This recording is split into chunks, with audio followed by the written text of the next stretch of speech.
1 টাকা দিয়ে কিনা যদি 50,000 টাকা বিক্রি করেন, এইটা কোনোদিন সুদ হবে না, এইটা হবে ব্যবসা। আর যদি 50,000 টাকা দিয়া যদি আপনি 500 বছর পরে 1000 বছর পরে এই ব্যক্তি যদি আপনাকে 50,001 টাকা যদি সাথে দিয়া দেয়, এটার নাম হলো সুদ। এটার নাম কি? বারবার বলতেছি যেন মুসলমানদের মাথার ভিতরে ঢুকে।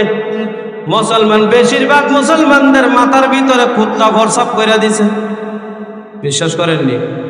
হালাল বোঝে না, কিন্তু হারামের পিছনে দৌড়া। ঠিক কিনা? আপনাদের মতো মনে সুদের সুদ কানা এরকম মানুষ নাই। সুদ কানা, সুদ এমন কোন ঘরে, এমন কোন বাড়ি, এমন কোন জায়গা নাই যে সুদ এখন বর্তমানে নাই। ঠিক কিনা? কিস্তি আর বড় সুদ। কি কিস্তি বুঝেননি? কিস্তি ছাড়া এমন একটা লোক আমার দেখান্ত, কয়েকজন লোক পাইবেন মসজিদের ইমাম সাহেব অথবা হুজুর। আচ্ছা বলুন তো, এই কিস্তি ছাড়া কোনো ঘর নাই, কোনো বাড়ি নাই, কোনো রাস্তা নাই। কারণ হলো মানুষদেরকে শয়তানে খালি খারাপের কাজের মধ্যে নিয়ে যায়। কিসের মধ্যে? খারাপের কাজে, শয়তানের কাজ। কিসের কাজ? আল্লাহ পাক রব্বুল আলামিন জানায় দিলেন, ইয়া আইয়ুহাল্লাযীনা আমানু কুলু يا أيها الذين آمنوا ادخلوا في السلم كافة ولا تتبعوا خطوات الشيطان।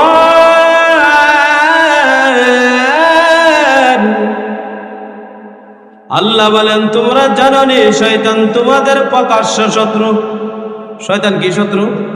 সবাই কর না, প্রকাশ্য শত্রু মানে আমাদের বাস্তব জীবনের শত্রু। যে মানুষ দেখবেন বিড়ি খায়, সিগারেট খায়, সুদ খায়, ঘুষ খায়, বিভিন্ন হারাম কাজে লিপ্ত, বুঝবেন শয়তান তারা আসর করছে। শয়তানে কি করছে? শয়তান তার লগে আছে। তাহলে সুদ বিষয়ে বুঝছেন তো আপনারা? সুদ বিষয়ে বুঝছেন নি? বুঝছেন নি সুদ কারে কয়? তারপরে সুদের বিষয়ে কয়েকটা আযাবের কথা বলি। 1 নম্বর, রক্ত নদীর মধ্যে, কিয়ামতের ময়দানে রক্ত নদীর মধ্যে সাঁতার কাটতে থাকবে। জিবরাইল আমিনকে ডাক দেয়া বললেন, ও জিবরাইল, এই যে রক্তের নদীর মধ্যে তারা সাঁতার কাটতেছে, কতদিন পর্যন্ত রক্তের মধ্যে তারা সাঁতার কাটবে? জিবরাইল আমিন ডাক দেয়া বললেন, পয়গম্বর, 1 দিন 2 দিন নয়, কিয়ামত পর্যন্ত তারা রক্তের নদীর মধ্যে সাঁতার কাটবে। তারপরে জিবরাইল আমিন ডাক দিয়া বললেন, সুদখোরের শাস্তি কেন না? কিয়ামতের ময়দানে কিছু সংখ্যক মানুষ থাকবে, তাদের পেটটা থাকবে মটকির মতো। কিসের মতো? মটকা চিনেন না আপনারা? মটকা নামে চিনেন না? এই যে দেখবেন সিলেট গেলে গাঙ্গের পারে, সুরমা নদীর গাঙ্গের পারে দেখবেন মটকার ভিতরে শীতল দিয়া রাখে, আছে না নাই? এই যে শীতলের মটকা গুলা আছে, এই মটকা গুলা হাসরের ময়দানে জিবরাইল আমিন ডাক দিয়া বললেন, ইয়া রাসূলুল্লাহ, ইয়া হাবিবাল্লাহ, নবী গো, হাসরের ময়দানে তাদেরকে বড় বড় মটকা বৈশিষ্ট্য তাদের পেট থাকবে। আল্লাহ নবী বললেন, তারা কারা? বলে তারা সুদখোর। বলে তাদের পেটের ভিতরে সাপগুলা দৌড়াদৌড়ি করব। সাপগুলা কি করব? তাদের পেটের ভিতরে সাপগুলা দৌড়াদৌড়ি করবে। দেখা যাচ্ছে বড় বড় সাপগুলা তাদের পেটের ভিতরে দংশন করবে, দৌড়াদৌড়ি করবে, বিচ্ছুগুলা দৌড়াদৌড়ি করবে। আল্লাহর নবী বললেন, জিবরাইল, তারা কারা? তাদের পেটের ভিতরে সাপ বিচ্ছুগুলা দৌড়াদৌড়ি করতেছে। আল্লাহ নবীকে জানিয়ে দিবেন, ও পয়গম্বর, তারা হলো দুনিয়ার জমিনে সুদ খাইতো। কি খাইতো? সুদ খাইতো তারা দুনিয়ার জমিনে। তার জন্য তাদের পেটগুলা বড় দেখা যাইতেছে। তাদের পরিচয় হইল তাদের পেটগুলা গর্ভবতী মহিলার চেয়ে আরো বড় হইব। আছে না নাই? তারপরে জিবরাইল আমিন ডাক দিয়া বললেন, ইয়া রাসূলুল্লাহ, ইয়া হাবিবাল্লাহ, নবী গো, এই জায়গাটা দেখছিলেন সুন্দর বাড়ি, এটা আপনার নবীর জন্য তৈরি করা হয় নাই। আপনার গুনাহগার উম্মতরা যারা বেশি বেশি করে গুনাহ করছে কিন্তু তওবা করে আবার রাস্তায় ফিরে আসছে, তারা জান্নাতি হয়ে যাবে। এই জান্নাতের ভিতরে তাদেরকে এত সুন্দর ঘর দেওয়া হবে। সুবহানাল্লাহ। আল্লাহর নবী জানিয়ে দিলেন, তারপরে বলে তাদেরকে আর কারা থাকবে এত সুন্দর করে?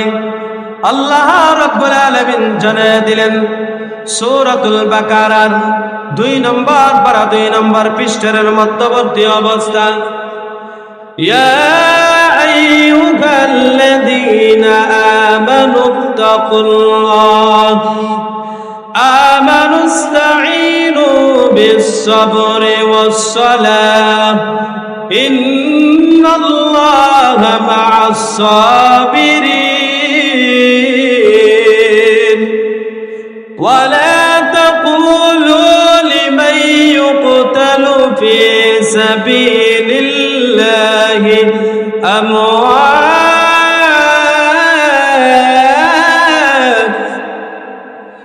বাল আহইয়াউ ওয়ালাকিন লা তাশউরুন।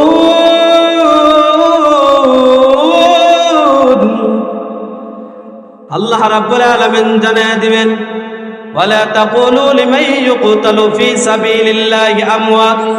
আমার এমন বান্দারা আছে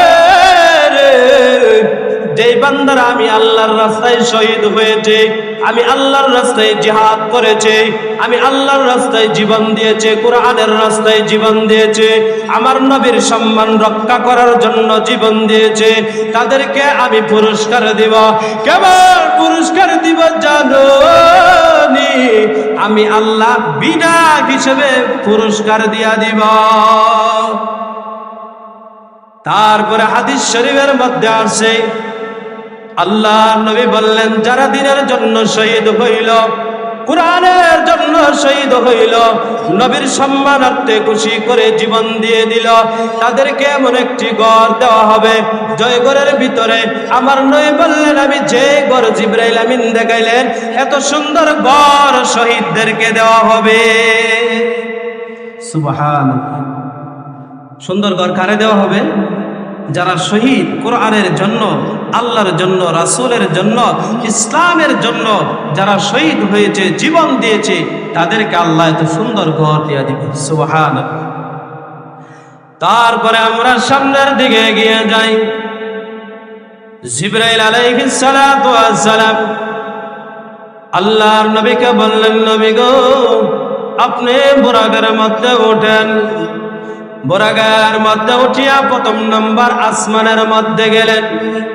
আসমানের দ্বার প্রান্তে যখন গেলেন, জিবরাইল আমিন ডাক দিয়া বলেন, হে আসমানের ফেরেশতা। আসমানের ফেরেশতারে সালাম দিলেন, আসসালামু আলাইকা। দরজা খোলার আগে বললেন, আপনি কে? বলেন, আমি জিবরাইল। বলে, আপনি জিবরাইল, আপনার সঙ্গে কে আছে? বলে, আমার সঙ্গে পয়গম্বর আরবি সাল্লাল্লাহু আলাইহি ওয়াসাল্লাম আছেন। বলে, উনাকে আনার জন্য কি অনুমতি নেওয়া হয়েছে? জিবরাইল আমিন ডাক দিয়া বললেন, ওই প্রথম আসমানের ফেরেশতার নাম হলো ইসমাঈল আলাইহিস সালাতু ওয়াস সালাম।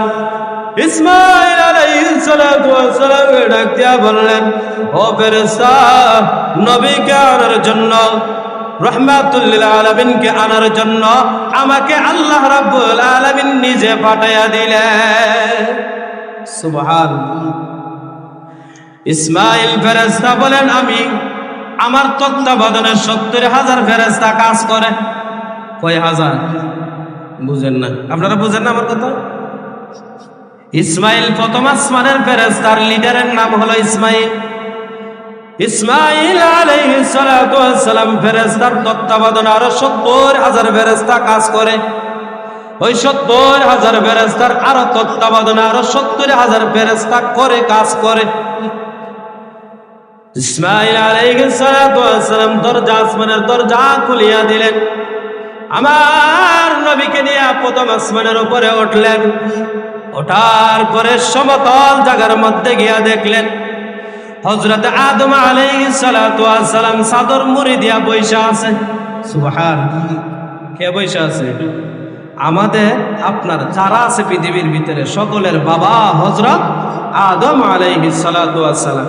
পৃথিবীর যত মানুষ আছে সবারই বাবা আদম আলাইহিস সালাতু ওয়াস সালাম, আমাদের আদি পিতা হযরত আদম আলাইহিস সালাতু ওয়াস সালাম বৈশা রয়েছে। আল্লাহর নবীকে জিবরাইল বলতেছেন, নবী গো আপনি সালাম দেন, ইনি হলেন আপনার আব্বা হযরতে আদম আলাইহিস সালাতু ওয়াস সালাম। আল্লাহর নবী সালাম দিলেন, আসসালামু আলাইকা ইয়া বাবা। আদি পিতাকে সালাম দিলেন। হযরত আদম আলাইহিস সালাতু ওয়াস সালাম বলেন, মারহাবান বিন নবী সালেহ ইবনে সালেহ। আমার নবীকে বললেন, স্বাগতম নেককার নবী, স্বাগতম নেককার সন্তান আমার। কার সন্তান?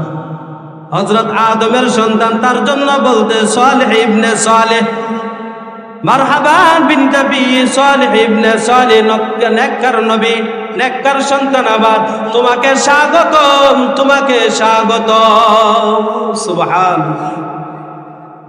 যখন স্বাগতম জানাইলেন, বাবা হযরত আদম আলাইহিস সালাতু ওয়াস সালাম একদিকে তাকাইয়া, ডান দিকে তাকাইয়া কান্না করে, ডান দিকে তাকাইয়া হাসি দেয়, বাম দিকে তাকাইয়া কান্না করে।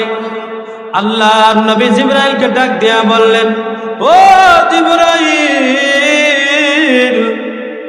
বাবা আদম আলাইহিস সালাতু ওয়াস সালাম ডান দিকে তাকাইলে মুস্কি হাসে, বাম দিকে তাকাইলে কান্না করে, কারণ কি?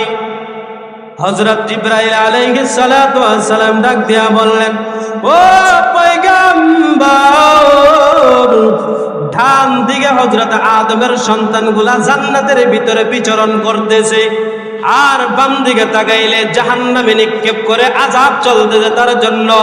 ডান দিকে তাকাইলে মনটা বড় খুশি খুশি লাগে, আনন্দ আনন্দ লাগে, আর বাম দিকে তাকাইলে তাদের আযাব দেখিয়া বাবা আদম আলাইহিস সালাতু ওয়াস সালামের মনটা বড় বেজার হয়ে যায়, কান্না চোখ দিয়া চলে আসে। কারণ হলো তাদের আযাব বড় কঠোর আযাব হইতেছে। হযরত জিবরাইল আলাইহিস সালাতু ওয়াস সালাম ডাক দিয়া বলতেছে, ও পয়গম্বর,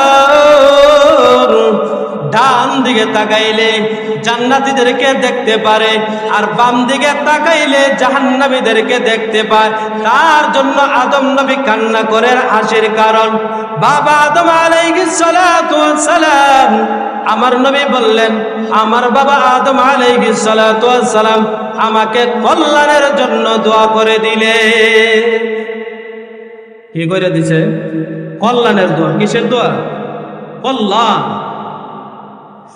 হযরত জিবরাইল আলাইহিস সালাতু ওয়াস সালাম বললেন, ও পয়গম্বর, আপনি বুরাকের মধ্যে ওঠেন। বুরাকের মধ্যে উঠিয়ে আমার নবী দ্বিতীয় আসমানের মধ্যে চলে গেলেন।